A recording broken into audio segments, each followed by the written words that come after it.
Well, good morning, everyone, and thank you for being here to join Gordon and me this morning in paying this tribute to Bob Morrison.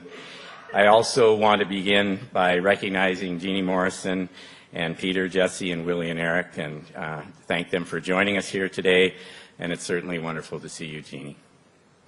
It's certainly an honor for me to start the Leman meeting by recognizing my former colleague, Bob Morrison. Before I begin my remarks, I would also want to express my condolences to the families and friends of Deb Spronk and Pam Wetzel. Bob Morrison was a great faculty member at the University of Minnesota who left an amazing legacy. I first met Bob in the fall of 1972 when I arrived at the University of Saskatchewan intent on getting into veterinary school. Bob was a year ahead of me in pre-vet, and he'd already established himself as one of the cool guys in the University of Saskatchewan dormitories. I remember Bob as an avid swimmer and squash player, and he would always come to the Marquis Dining Hall with wet hair. That was when he had hair. Actually, I had hair then too. So, and we remained acquaintances throughout vet school, although I was a year ahead of him because I was accepted sooner. I did have to point this fact out to Bob a few times over the course of our working together. After graduation, I came to the University of Minnesota, and then a few years later, Bob showed up as one of Al's Leman's graduate students. And since then, we've pretty much worked in the same department representing Western Canada at the College of Veterinary Medicine at the University of Minnesota. I think our Minnesota wives had something to do with that. Bob's path to swine health and medicine was not a straight line. Bob grew up in Moose Jaw, Saskatchewan, which was considered a big city, located 45 miles from my hometown of Milestone, Saskatchewan. He went to veterinary school thinking that he would be a small animal vet, but then ended up mainly in a dairy practice in Prince Edward Island, trying to focus on swine medicine. That eventually led him to apply and be accepted as a graduate student, studying under Al Leman, Hansu Ju, Carlos Pijuan, and Harvey Hilley. You'd think that that would have sealed his fate as a swine veterinarian, but after completing his PhD, focusing on infectious disease epidemiology of pigs, he went to work in the United Nations in a beef development project in South America. He did come back to the fold and to swine medicine in 1986 when he took a faculty position charged with leading the research efforts to deal with pseudorabies. While he never intended to be an academic his whole life, Bob did go on to spend his professional career as a professor at the University of Minnesota. This is a pretty abbreviated version and snapshot of Bob's career, but it highlights his intellectual curiosity for many topics, his desire to try new things, his willingness to ask questions from key mentors to guide his decisions, and his passion for helping the livestock producers succeed. His curiosity led him to complete an MBA from the Carlson School of Management here at the University of Minnesota, and to look at combining economics with swine health before it was obvious that we should do that. His desire to try new things led him to assume the oversight of the Pig Champ Records program at the University of Minnesota for a number of years before it was privatized. His passion for helping the swine industry led him to assume the leadership of the Leman meeting and later the Leman China meeting. Bob had amazing success with both of these meetings and even became something of a phenom in China working with the swine industry there. Dr. Mo, as he was called in China, may have started as a cool guy in Saskatchewan, but he became famous in China. Bob did all the things that you would expect a faculty member to do. He authored hundreds of papers, publications, and book chapters. He gave hundreds of presentations. He conducted groundbreaking research. He trained DVM students, graduate fellows, and worked with practicing veterinarians. But what made him special was he did more. He changed our faculty culture. He changed students' lives. Bob introduced die-hard dairy and small animal students to the challenges and opportunities of swine medicine, changing their career paths forever. Bob set a higher standard for external engagement with the industry and practicing veterinarians. His ability to engage these groups is perhaps best illustrated with his work that started the swine health monitoring system that has now grown to include about 50% of the nation's sow herd. In addition, this connection to the industry partners put Bob in an outstanding position to help us recruit new faculty and to serve as an excellent mentor to young faculty and graduate students. Because of his outstanding work and willingness to help, Bob's legacy will live on in many of you, and his legacy will live on at the University of Minnesota. I am pleased to announce that we will be filling Bob's faculty position, as this role represents an important need for the college and for the industry. We will move as quickly as possible with filling this position, but we want to get it right, because when we hire a tenure-track faculty member, we're making a long-term commitment, and we'll be looking for another young Bob Morrison-like star to enhance our constellation of outstanding Swine faculty. We're launching several initiatives to help grow Bob's legacy for the future. These are draft ideas that we will need to discuss more, and we'll be gaining input from you as we go forward. At this evening's reception, sponsored by Boehringer Ingelheim, you'll hear about a new prize for DVM students. The goal is to aid in the development of new generation of innovative swine veterinarians who will serve as leaders for the swine industry tomorrow.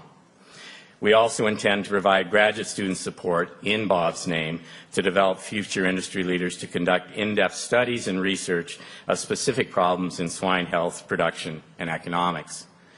We propose to formalize opportunities for partner veterinarians to work with our team of University of Minnesota faculty and staff to support challenging and ideas and conceptualize the work done by the University of Minnesota Swine Group to identify problems, create solutions, build practitioner capacity in swine production and economics. We want to create additional opportunities to leverage our global network to bring national and internationally recognized experts to the University of Minnesota to spend time working with us to provide solutions to the emerging needs of the swine industry. And finally, we intend to create a data analysis response team that will provide in-depth technical expertise in areas such as statistics, research trial design, database management, and economic analysis. As I said, these are ideas we are recommending. Their success will depend on the strength of our partners and partnerships to make them a reality. If nothing else, Bob showed us all how to work together. He demonstrated the value that's created when producer groups and veterinary producers share disease data. He led the way in integrating the fields of swine health, production, and economics. Bob was the ultimate lifelong learner, investigating and then applying principles from disparate fields to look at swine industry issues in new ways. Thinking holistically and putting them into practice is often challenging. Let's use our sadness over Bob's passing as a motivation to think big more often and overcome whatever differences and traditional ways of thinking hold us back. I think if Bob were here right now, we could all imagine him saying, "Thank you, those are nice words. Now get out there, learn something, do important work, and have fun." Thank you for allowing me to pay this tribute to Bob Morrison.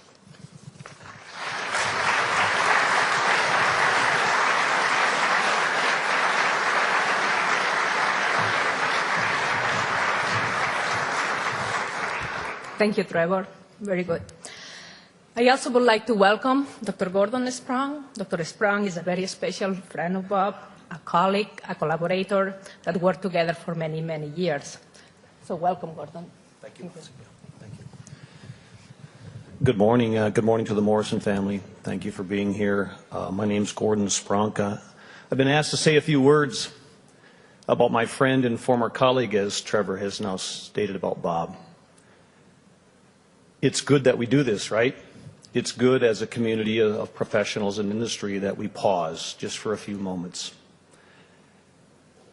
My last meal with Bob, I recall, is sort of a snapshot of the words I'll use today. Bob was a host during that meal. He was an academic during that meal, Trevor. And he was a teacher during that meal. May 2, 2017. I get ahead of myself, though, because I think it's appropriate to, on behalf of the Morrison and the Wetzel and the Spronk families, to say thank you. Thank you to this community for your cards, your letters, your texts, your emails, your books, your prayers. Other writers have said that character isn't made in a crisis, it's simply revealed. I stand as testimony to this community's character that you care so much. Thank you. Thank you for that.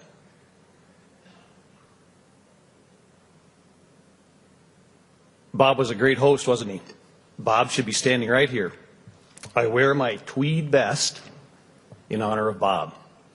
Bob liked tweed jackets, right, Jeannie? He would wear jackets standing here. He should be standing right here, right? He'd be encouraging those of you in the back, come on, there's open chairs up here. He'd be encouraging talk in the hallway. He knew the importance of the social event tonight, Peter, right? About, as Trevor just stated, okay, we're academics, we're industry, we're colleagues, but we still have to have some fun. Bob knew the importance of that. He was a great host, a great moderator, a great communicator, a great connector. He was more than that, though. He was also an academic. I've got his credentials here. Bob was always good about measurement, right, Trevor? So you measure. Here's his academic career for those of you that are interested. DVM, PhD, MBA, rank of full professor, major advisor to 19 students, lifetime research funding of $5.6 million, mostly on the field applied side. Peer-reviewed publications, 95. Abstracts and proceedings, 360 and counting. I'm pretty convinced he's just stopped counting after some point. Monty and Trevor and Peter all shaking their head. Yes, he just quit counting. Literally all over the world. 12 book chapters. Honored by the AASV, our professional organization, with the Howard Dunn Memorial Award in 2010, the Meritorious Service Award in 1995, the Howard Dunn Memorial Lecture in 1994, the inaugural editor of JSHAP, served as president of AASV. As Trevor stated, he started many meetings. One of the meetings, I think, Trevor, that is now every 4 years, the Emerging Diseases, a global meeting that has roots someplace with Bob back there someplace. I think started right here in St. Paul. Started as a PRV meeting, or Ojeski meeting. He started Leman, China, as Trevor stated. So he was an academic. In our private moments, I always called him Professor. He was the professor. That title was light on his shoulders. It fit well, the professor. I think he was more than a host, more than an academic, though. He was a teacher at his core. And I think he taught at 3 levels, Peter. He taught the disease that is core to veterinary medicine. He taught the diseases of viruses. You know, disease at its simplest level is just cells misbehaving, and Bob knew that.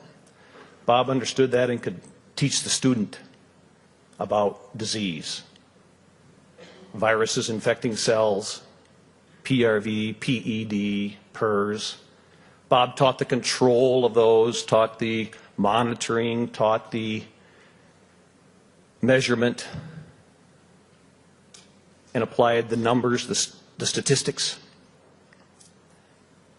But you know, I think Bob also taught at the global applied level, right? To take all those diseases and apply economics. Because then we knew the value of the intervention or the cost to the producer, to the owner, of what that disease cost us. And then we could teach at the farm level the importance of the intervention and the importance of the result. Bob taught at that level. He taught how to ask the right question. Make sure your research was relevant. Make sure that the outcome was solid. The numbers were tested and tested again and double checked. The guy was great at setting up a good research field trial. Really good.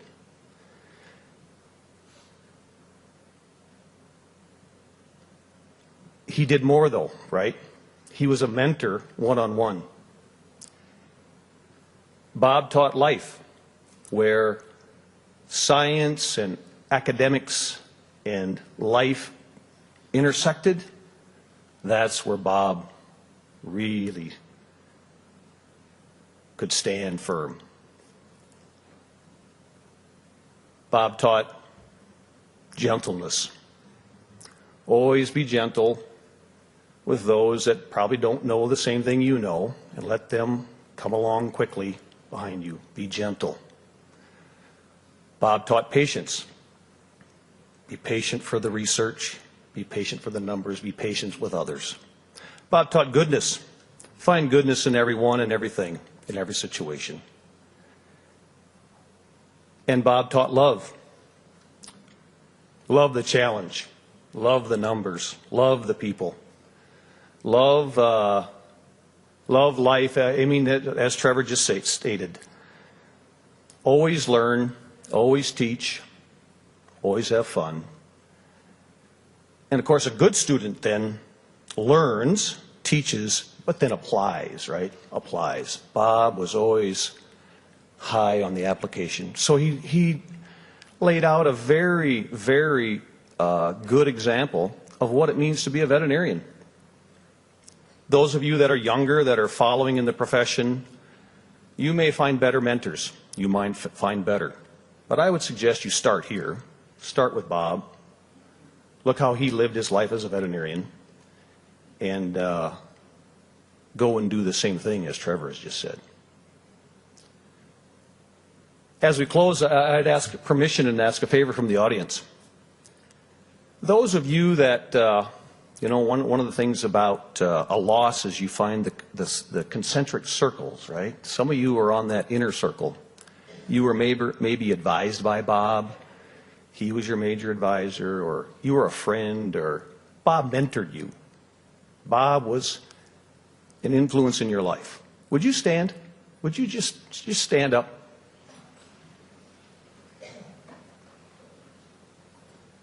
Please stay standing. Thank you. Please stay standing. Thank you.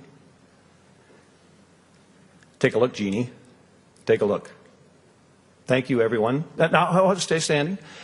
Maybe you weren't on that inner circle, but you were on the next circle. You served on a committee. You were on a farm with Bob. You traveled with Bob. You knew Bob, and he influenced you. Would you please stand? Would you please stand? Thank you. Thank you. Gosh, Jeannie, take a look. Take a look. And lastly, you maybe didn't know Bob, but you attended this meeting and he hosted. You read one of his chapters. You were taught by Bob somehow, some way, indirectly. Would you please stand? Would you please stand? Gosh, isn't that great, Jeannie? Would you join me in thanking our teacher, thanking our professor, Dr. Bob Morrison?